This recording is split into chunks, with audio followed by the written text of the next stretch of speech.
Hello, my brothers and sisters on the Dragon's Path. My name is Tim Heijen and I believe in dragons. I always say that, so in case you know where this video is all about, because I do believe in dragons ever since 2005, ever since my dragon came to me. And it was actually, I was in a trance back then, but I did believe in dragons because there was one just next to me. But I was alone in this, all alone, so I thought I was going crazy ever since. And then when I just came back from this realm of this trance, I gathered all my I was broken, so I gathered all my courage to live on like I used to do, but with a dragon by my side. And 1 year later, there was a little shop in my town, and it was opened by a witch, so witchy stuff you could buy. And she said, "You are the one with the dragon on his side." And I was, what? Dragon on my side? I never said that. I never said anything about the dragon. I just looked around, just bites something before, but that's it. But she said, "There's a dragon by your side." Some people can do that. Some people can see and feel energies on your side, and she could even say to me that it was a dragon. I knew this for 1 year, but I never told anyone because I was actually too afraid of what people might think of myself. And that is also often the case, often something that people are afraid of to tell, that they have a dragon by their side, and that is so unfortunate. So she gave me something, and she gave me something really beautiful that I still wear today and never take off, and that is my pendant, my dragon pendant that she gave to me. She said, "I have something for you," and yeah, okay. And she gave me this. Oh my goodness, it's too blurry, can't see it. And ever since all these years, I blessed it so much with blood and more than that. It's actually a very blessed item. It's filled with dragon energy. You can do this with lifeless objects. So sometimes in the world there are cursed, so they say cursed or possessed dolls. Or that's because dolls are actually meant back in the day. When someone died, there was a doll made of it.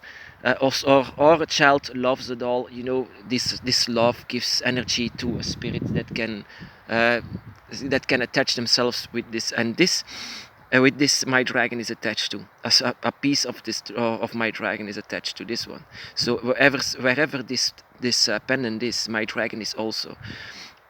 I never take it off. It's a piece of myself now. uh, yeah, of course, with the exception of now. Just I want to show you this.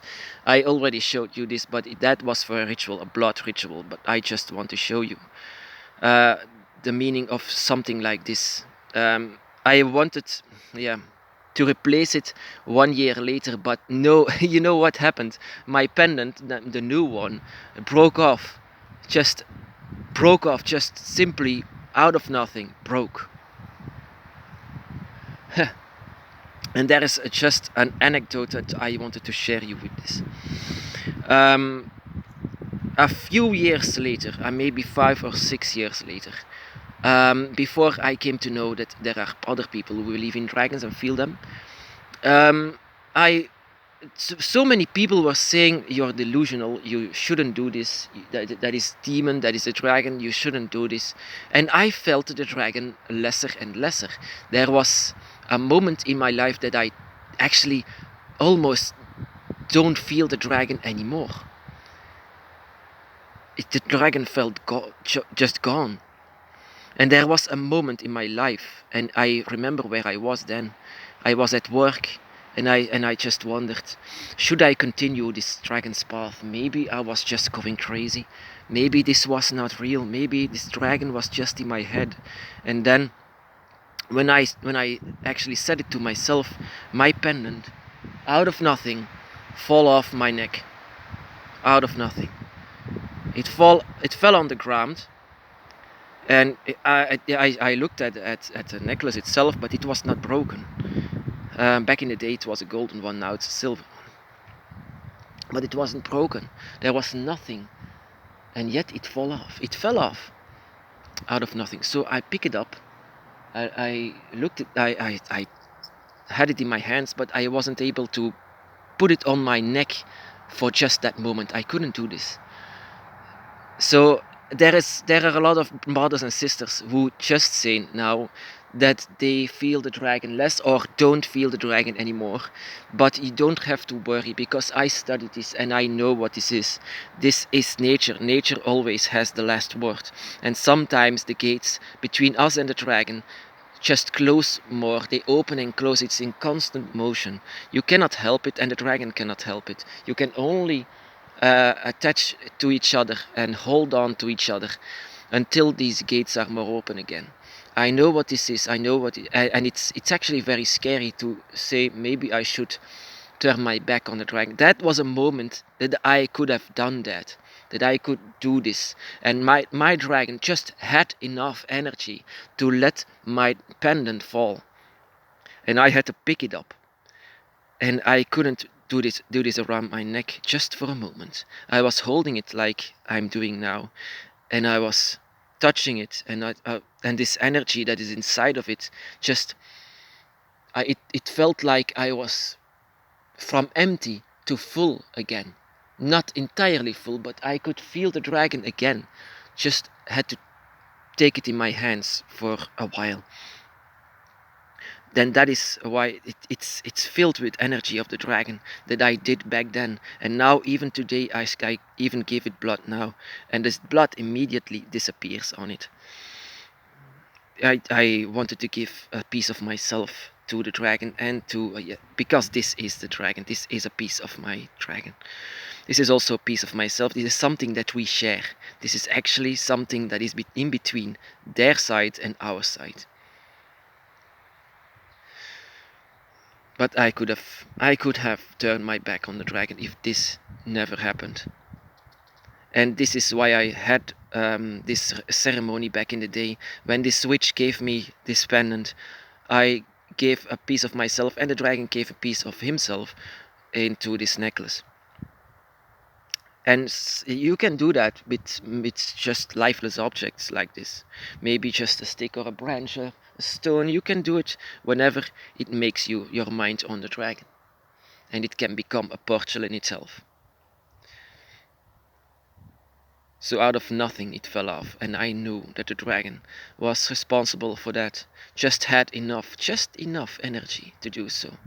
And with me holding this one in my hands, I could open the gate once more in between me and the dragon. And this is what you also can do. This is what we all can do. So don't be afraid when you don't feel the dragon anymore. It's not because your dragon don't want that. They want nothing else that you feel them. But sometimes you just have to do a little effort to hold on to each other. It's actually very sad. In the end, nature has the last word. Nature is God and Goddess. And it's very surprising at the end that we can manipulate it, called dragon magic. We can manipulate nature. Not as much as the dragon, but we can do it.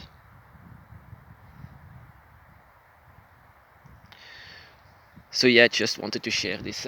I have a lot of stories that is attached to this one. That is not the only one. Sometimes very strange thing happens with my pendant, and I know why. Of course, this is a piece of my dragon. The dragon has energy on it, and this energy. Sometimes the dragon does with it what he wants, and he didn't had much energy, but he knew what he had to do to reach my attention, so I could walk on the dragon's path once more.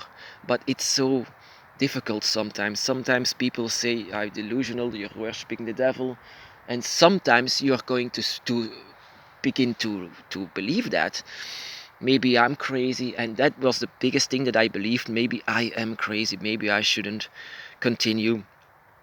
But no, I just continued. The dragon gave me strength just to hold on. And sometimes when you feel low, or you feel bad, or you feel sad, sometimes talking to the dragon is enough. Just the dragon is just by your side. Don't let them go. My brothers and sisters, be blessed.